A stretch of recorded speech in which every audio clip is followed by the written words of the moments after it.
Na kombo ya tata mwana pe molimo santo. Tata Nzambe nkolo Yesu papa Simon Kimbangu. To remercier yo pambate bolingo na yo e mona ni kat na biso bana na bato. O batela ki biso butu mobimba. O pesi biso mokolo ya kitoko. E mokolo yango ezali mokolo o tozali na esengo tozali kolanda molulu monene o ya centenaire ya yo nkolo Yesu. Papa. Tongito banda programme na biso to se ya assistance spirituelle na yo. Nous allons donc commencer notre cérémonie par une lecture biblique qui sera faite par le révérend pasteur Batoba Sébastien, responsable de notre paroisse.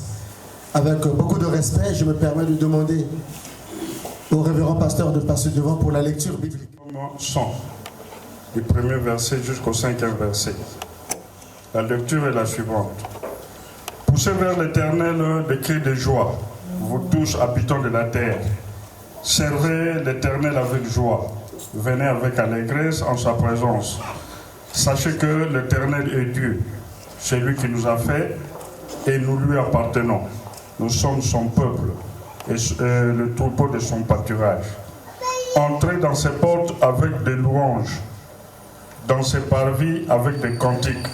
Célébrez-le, bénissez son nom, car l'Éternel est bon. Sa bonté dure toujours et sa fidélité de génération en génération. Au nom du Père et du Fils et Saint-Esprit. Amen. Nous sommes en train donc de fêter le centenaire du deuxième fils de Papa Simon Kimbangu, j'ai nommé son éminence Dialungana Kiangani Paul Salomon. Mais nous sommes également en train de fêter la nativité du Christ. Selon la doctrine de l'église kimbanguiste, le Seigneur Jésus-Christ n'est pas né le 25 mai, le 25 décembre. Selon la doctrine donc de l'église kimbanguiste, disais-je, le Seigneur Jésus-Christ est né le 25 mai. Par ailleurs, nous savons tous que nombreuses sont des églises chrétiennes qui ont chacune d'elles respectivement une date précise pour la naissance du Seigneur Jésus-Christ. Comme nous venons de le lire dans le livre des psaumes, le Seigneur aime à ce qu'on puisse le glorifier par des chants.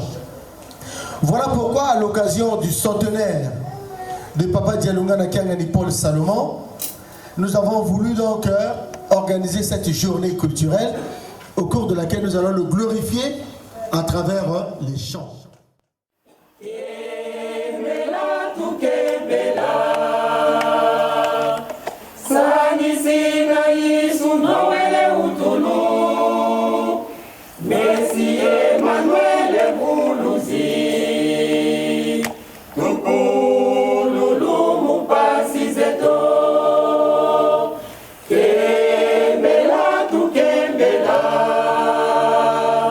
Sani sina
Kembo ya bandi Miaba Petri Yesu abotami Onako ya bibwele Masi abotami Kembo betele Miaba Yuda Kembo ya bandi Miaba Petri Yesu abotami Onako ya bibwele Masi abotami Kembo betele Miaba Yuda Kembo ya bandi Miaba Petri Yesu abotami Ondako ya bibwele Masi abotami Kembo, Kembo, Kembo Kuna olikolo ebelemi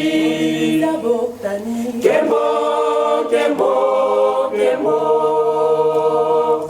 Kuna olikolo ebelemi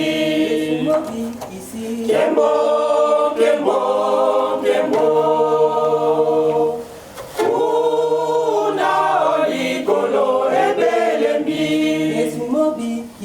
Kembo, Kembo, Kembo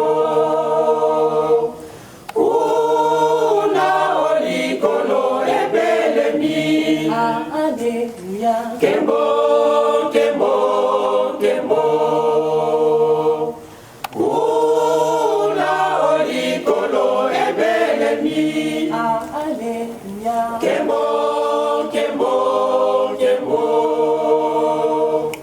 Kuna olikolo ebelemi Noele, Noele Mokili ezwikimya Noele, Noele Noele mosungi Noele, Noele Noele wabisose Noele, Noele Mokili ezwikimya Noele,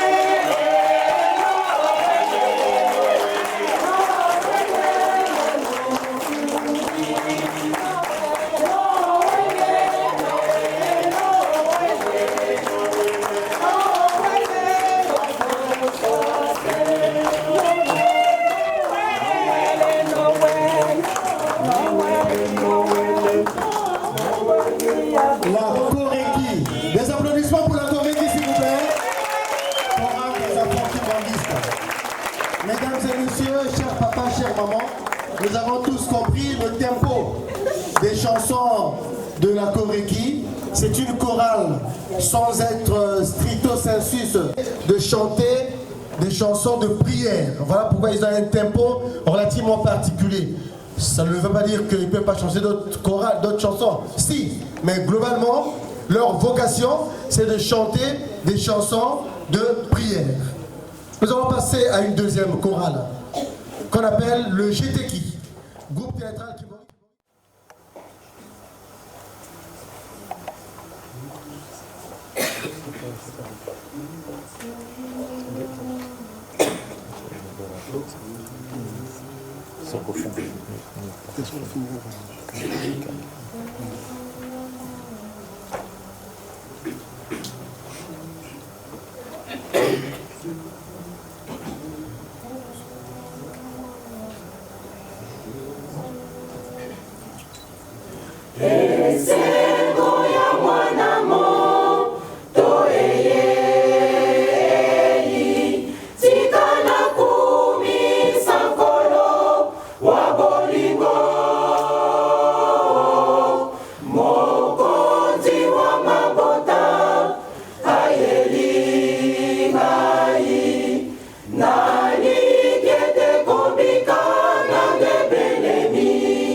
sika kembo kembo mwikicha osela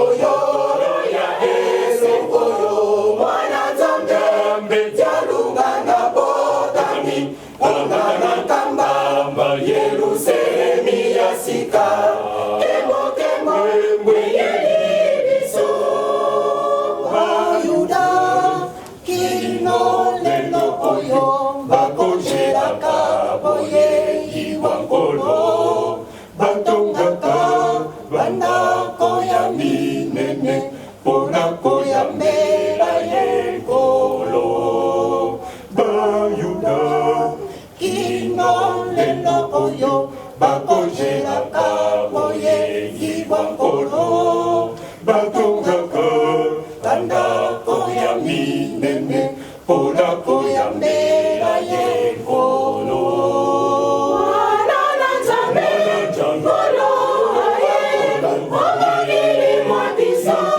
mwafrika Wana na Nzambe ngolo omokili mwa biso mwafrika Wana na Nzambe ngolo omokili mwa biso mwafrika Wana na Nzambe omokili mwa biso mwafrika Wana na Nzambe omokili mwa biso mwafrika Alleluia kembo ekiti ose tosanjola ye Wana na Nzambe Alleluia kembo ekiti ose tosanjola ye Wana na Nzambe Alleluia kembo ekiti ose tosanjola ye Wana na Nzambe Alleluia kembo ekiti ose tosanjola ye Mwana na Nzambe Mwana na Nzambe ngolo omokili mwa biso mwafrika Mwana na Nzambe abondami omokili mwa biso mwafrika Mwana na Nzambe ngolo omokili mwa biso mwafrika Mwana na Nzambe abondami omokili mwa biso mwafrika Mwana na Nzambe ngolo omokili mwa biso mwafrika jalungana lelo abondami bomboka kamba Yerusalemi ya sika tosanjola ye pe tokumisani ye kembo pekinya lelo ye jalungana lelo abondami bomboka kamba Yerusalemi ya sika tosanjola ye pe tokumisani ye kembo pekinya lelo ye Mwana na Nzambe ngolo omokili mwa biso mwafrika Mwana na Nzambe ngolo omokili mwa biso mwafrika Mwana na Nzambe ngolo omokili mwa biso mwafrika Mwana na Nzambe ngolo omokili mwa biso mwafrika Mwana na Nzambe ngolo omokili mwa biso mwafrika Mwana na Nzambe ngolo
né, comme je l'ai dit tout à l'heure, le 24 décembre 1959, spécialisé dans deux options. Première option, le théâtre. Deuxième option, le chant. Je vous ai dit tout à l'heure que nous avons des grands chercheurs en France. Nous avons M. Serge Mboukou, grand chercheur en France, qui a écrit sur Papa Simon Kimbangu. La parole recouvrée. Simon Kimbangu, prophète et passeur des cultures. Je vais donc lui accorder la parole. Il a organisé, il a cela, je pense, 2-3 semaines, une conférence internationale sur Papa Simon Kimbangu à Bordeaux, à Metz plutôt. Nous avons été invités, mais hélas, aujourd'hui nous avons l'opportunité, dans le cadre du centenaire de Papa Dialunga Nakianga de Paul Salomon, nous avons été mercredi dernier sur la place de Paris. Vous le savez très bien, nous avons défilé sous le rythme de la fanfare kimbanguiste, depuis la place de la Bastille jusqu'à la place de la République. Ensuite, nous avons organisé un culte. Aujourd'hui, nous sommes dans le cadre de la journée culturelle. Nous avons pensé qu'il était opportun de lui accorder quelques temps afin qu'il puisse nous présenter son livre. Et ceux qui sont désireux, amoureux de la lecture sur Papa Simon Kimbangu, nous ne manquerons pas d'acheter le livre qui coûte 31 €. Ceux qui peuvent prendre aussi par crédit, il n'y a pas de souci, il va nous laisser la quantité des bouquins qu'il a amenés. Et nous allons bien sûr vendre, acheter. Et sans plus tarder, je vais vous passer la parole. Je vais passer la parole à M. Serge Mboukou. Sous vos applaudissements, s'il vous plaît, mesdames et messieurs.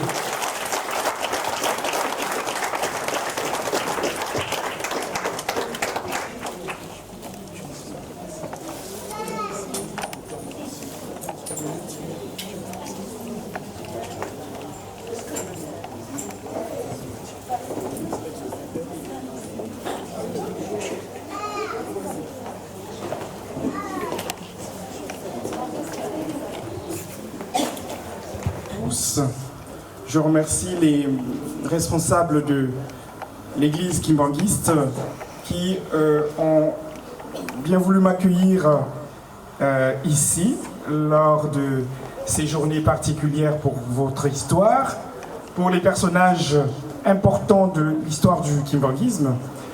Je suis très ému, hein, ça s'entend je crois, de parler devant une communauté kimbanguiste.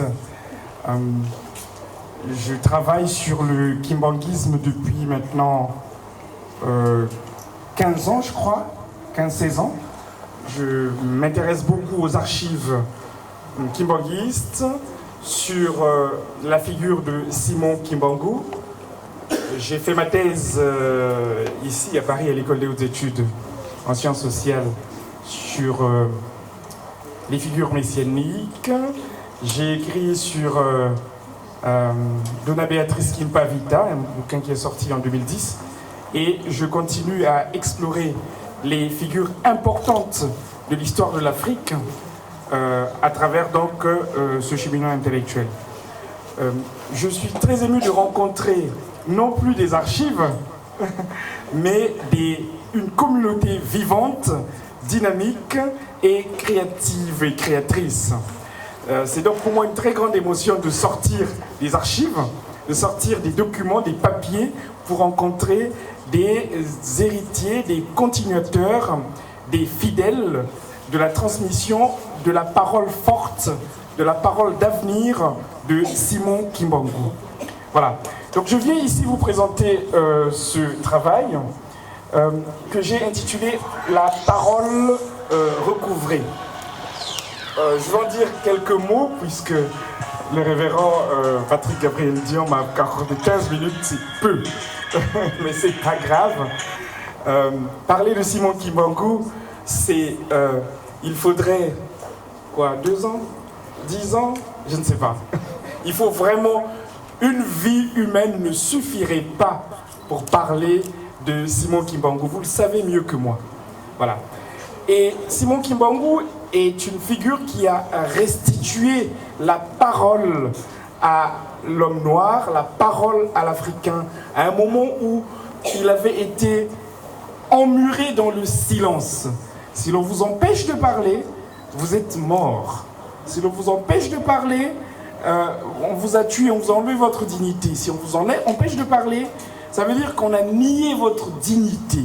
Or, Il se trouve que l'Afrique a été comme raturée, l'Afrique a été comme disqualifiée dans son humanité même, ce qu'on appelle la Kimuntu, Bomoto. On a été disqualifié par des forces terrifiantes qui nous ont effacé de l'histoire. Et jusqu'en 1920, l'homme noir, l'Africain, au cœur de l'espace congolais, si vous regardez la carte de l'Afrique, le Congo, en tout cas ce que j'appelle l'espace congolais, c'est-à-dire Congo, Zaïre, Angola, se trouve au cœur même du continent africain. Et c'est Frantz Fanon qui disait, l'Afrique, c'est ce continent qui ressemble à un pistolet dont la gâchette se trouve dans l'espace congolais.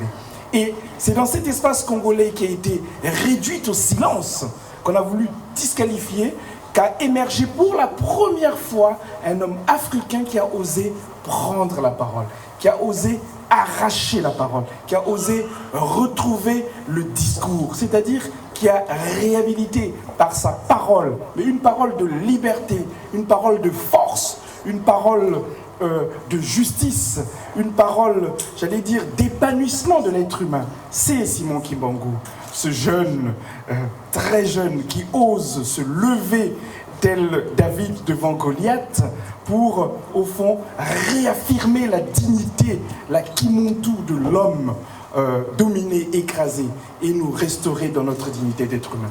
Et donc, cela m'a paru être un sujet absolument passionnant pour nous aujourd'hui, pour les générations qui viennent. Je vois qu'il y a beaucoup de jeunes dans cette assemblée. Et pour les générations qui viennent, comprendre le destin de notre Afrique, comprendre le destin plus que de l'Afrique, de l'humanité, de la modernité qui vient, une modernité qui détruit la morale, qui détruit les cultures, qui détruit les valeurs, qui détruit tout. Et bien pour comprendre les enjeux de cette modernité, il faudrait revenir aux fondamentaux. Et Simon Kimbangu est une des figures qui a essayé de restituer les fondamentaux de la Kimuntu, qui est une éthique fondamentale qui a été comme écrasée. Et donc, c'est une figure forte, c'est une figure d'avenir. Je voudrais, si je puis me permettre, vous dire que l'histoire de l'Afrique est une histoire qui est en marche. Et Simon Kimbangu est un pionnier. C'est un pionnier, et donc vous êtes comme une sorte de tête de la légion. Les Romains, quand ils avançaient pour conquérir les empires, ils avaient des légions. Et dans ces légions, il y avait des figures de tête.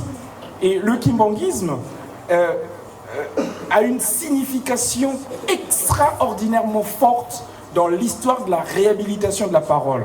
De l'homme noir, de la parole de l'Africain, et généralement de la parole de l'homme en général dans le cadre d'une universalité qu'il faudrait redécouvrir. Donc, il s'agit que les intellectuels, les peuples d'Afrique, les hommes, au-delà des couleurs, et peut-être les Africains en particulier, reprennent vraiment conscience pour étudier ces figures fortes, leur redonner toute leur signification, les comprendre toujours mieux, parce que nous n'avons pas fini de comprendre ce qui s'est joué avec l'épopée de Simon Kimbangu. C'est pour cela que ce modeste travail n'est qu'un début. Et j'invite les intellectuels kimbanguistes, mais aussi les intellectuels des sciences humaines, par-delà le kimbanguisme, de se croiser et de continuer à réfléchir sur quelle est la vraie signification de cette figure. Voilà. Moi, je ne suis pas kimbanguiste, mais en fait, tous les Africains sont quelque part kimbanguistes, sont appelés quelque part à méditer la parole de Simon Kimbangu qui nous a fait recouvrer la parole. C'est-à-dire qu'on recouvre la parole comme on recouvre la vie. Quand vous êtes malade, vous ne pouvez plus parler. Quand vous n'êtes pas bien, vous ne pouvez plus parler. Et quand vous ne pouvez plus parler, vous ne pouvez plus affirmer votre identité, dire qui vous êtes. Si on vous pose la question qui vous êtes, et si vous ne donnez pas de réponse, eh ben, ça veut dire que vous n'existez pas. Donc, Simon Kimbangu nous apprend à redire notre nom et à réarticuler notre avenir. Et c'est pour cela que je crois que ceci n'est qu'un petit travail qui a vocation à être encore et encore continué par vous, par nous et par ceux qui viendront. Et donc, j'ai dit dans ce document que Simon Kimbangu est une figure monde. C'est-à-dire que dans son histoire, il y a une récapitulation extraordinaire de tout ce qui se jouait en Amérique, en Belgique, mais aussi au cœur de cette Afrique qui avait été liée pour en fait une compréhension nouvelle de l'homme d'aujourd'hui, mais aussi de l'homme de l'avenir. C'est pour cela qu'il nous faudrait méditer encore plus, vous et nous, et les autres, mais peut-être même les autres races, les autres cultures, les autres groupes, comprendre mieux ce qui s'est joué avec Simon Kimbangu pour une meilleure compréhension, un plus grand éclairage de la signification forte, de la vocation universelle de l'homme. C'est pour cela que je suis venu ici, parce que le révérend Gabriel Patrick Dion a accepté que je vienne 2 minutes parler. Voilà, je sais pas, je suis très ému parce que je ne pensais pas que je vous rencontrerais un jour. Alors je lui ai dit que s'il me permet, je reviendrai encore vous voir pour qu'on continue à échanger et qu'on continue ensemble à comprendre le destin et la parole de ce grand homme, de cette grande figure de notre histoire de l'Afrique et de l'histoire du monde. De l'histoire du monde, vraiment, j'insiste. Simon Kimbangu est une grande figure de l'histoire du monde qu'on a essayé d'oublier. Et il nous appartient à tous de combattre intellectuellement, spirituellement, symboliquement, mais aussi économiquement, culturellement, pour une meilleure connaissance des héros forts qui font notre Afrique. Voilà, je vous remercie. Pour ceux qui voudront lire, réfléchir et peut-être continuer à discuter avec moi, avec nous, lors de réunions, de séminaires, etc., etc. Mais surtout les jeunes. Les jeunes, il vous faut, surtout vous les jeunes qui grandissez ici en Europe, vous avez besoin de mieux comprendre l'histoire de notre Afrique, qui est une histoire qui a une force extraordinaire dans le devenir de la modernité mondiale. Si on ne comprend pas cette identité, nous serons écrasés. Mais nous avons à apporter énormément de choses. Prenez vraiment conscience. Vous, parents, veuillez tout le temps et veillez également à faire prendre conscience à vos enfants que ce sont des hommes forts qui ont à apporter quelque chose de nouveau, de créatif, d'original pour l'avancée de notre histoire. J'ai entendu tout à l'heure que vous allez faire un défilé de mode sur comment une femme kimbanguiste doit s'habiller. Mais en fait, cette femme kimbanguiste, ce jeune, ou cette personne kimbanguiste, homme, femme qui doit s'habiller d'une certaine manière, en fait, j'y vois là, au fond, un témoignage sur la réforme éthique et morale dont notre monde a tellement besoin. Aujourd'hui, vous le savez mieux que moi. Et c'est pour cela que, vraiment, il vous faudrait continuer à affirmer votre originalité dans ce monde qui est marqué par la dislocation des valeurs éthiques et morales. Ce que je dis là, vous le savez mieux que moi, et je ne suis peut-être pas tout à fait digne de vous parler. Mais enfin, je vous remercie d'accepter de m'écouter.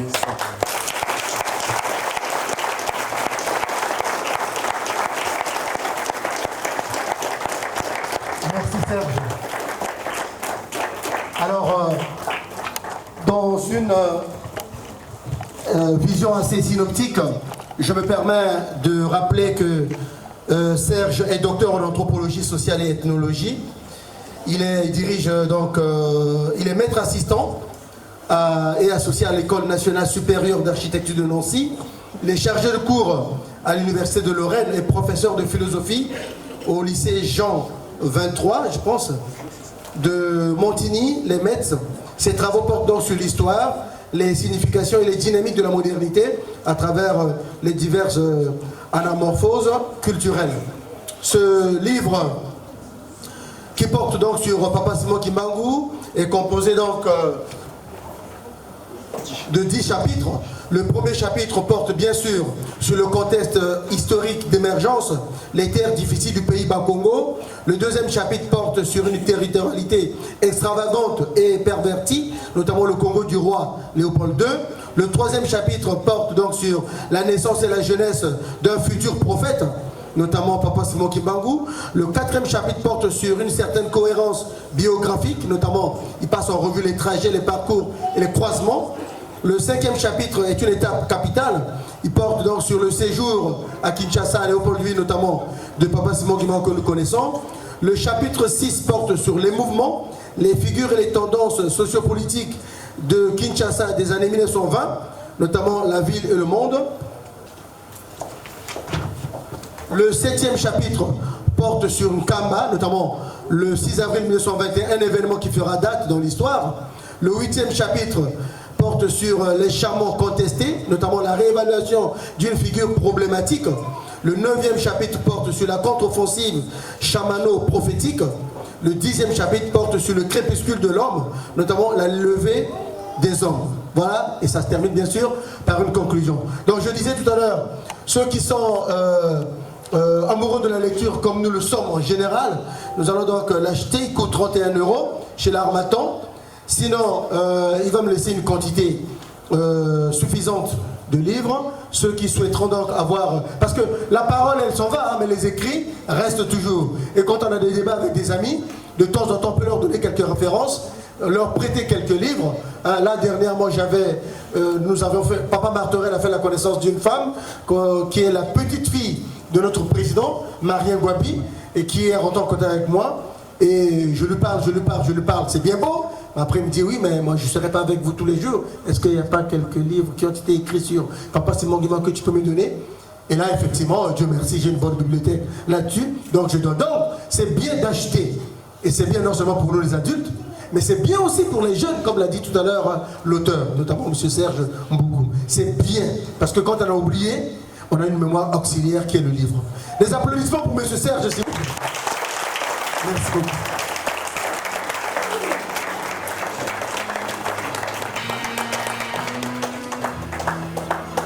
Voilà, monsieur Serge, donc ça serait bien que vous puissiez présenter vos civilités à une petite fille de Papa Simon Kimbangu dans cette centrale lecture de bouquins. Vous l'avez jamais vue?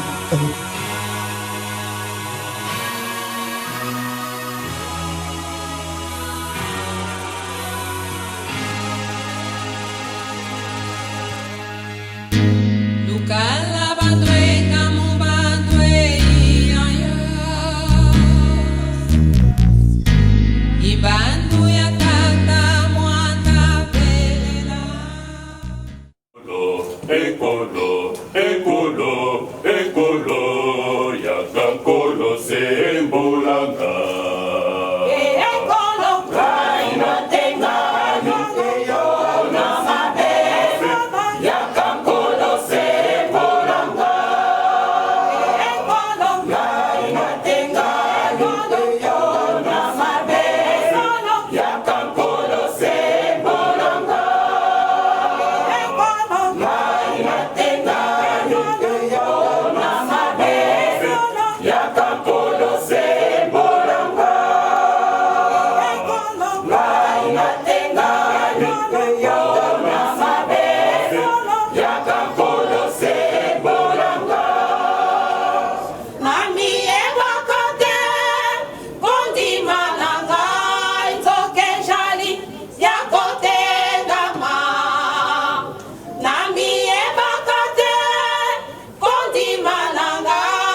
Yahweh, Yahweh, gloire à Dieu. Alléluia, Noël, Noël, Noël, c'est Noël, Noël, Noël, il est né à Bethléem.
Les applaudissements pour la chorale des dirigeants, s'il vous plaît. Dirigeants, yeah. Spécialité, les chansons de gloire à Dieu. Exactement comme les anges le font tout autour du trône céleste. Ça, c'est leur rôle. Chanter les chansons à la gloire de Dieu le Père, Dieu le Fils, Dieu le Saint-Esprit. Mesdames et messieurs, nous venons de suivre donc l'association des femmes kimbanguistes de bien vouloir passer devant pour leur prestation. Afkioye, le GTK pour la prestation théâtrale va se préparer en conséquence. Tout de suite après les 5 chansons de l'Afki, nous ne sommes pas prêts. Donc nous allons demander aux mamans, non les mamans sont prêtes, mais je parle du GTK s'il vous plaît. Le GTK n'est pas encore prêt. Par contre les mamans vont se préparer et si entre temps le GTK est prêt, il passera pour la prestation artistique. Si le GTK n'est pas prêt, nous demanderons donc à la fanfare kimbanguiste de se préparer en conséquence pour une petite démonstration. Question de meubler le temps. Afki.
Noel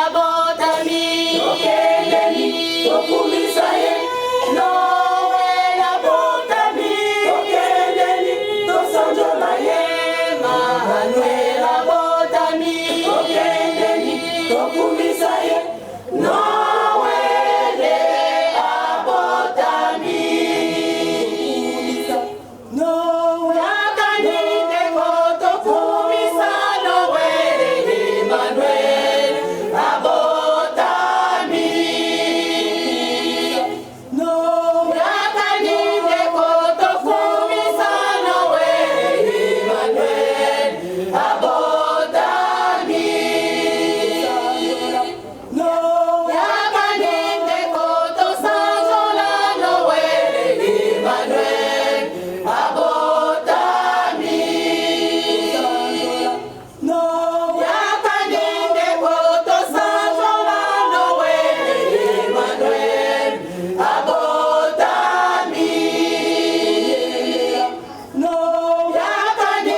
biso banso topesa mitema na biso epai na ye Nkolo Yesu mobikisi totika kozongela lisusu molili tolingana toyokana pe tosalela biso banso topesa mitema na biso epai na ye Nkolo Yesu mobikisi totika kozongela lisusu molili tolingana toyokana pe tosalela biso banso topesa mitema na biso epai na ye Nkolo Yesu mobikisi totika kozongela lisusu molili tolingana toyokana pe tosalela biso banso topesa mitema na biso epai na ye Nkolo Yesu mobikisi totika kozongela lisusu molili tolingana toyokana pe tosalela kemokuna uliko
Pour le salut, ça, Luc. Max, X.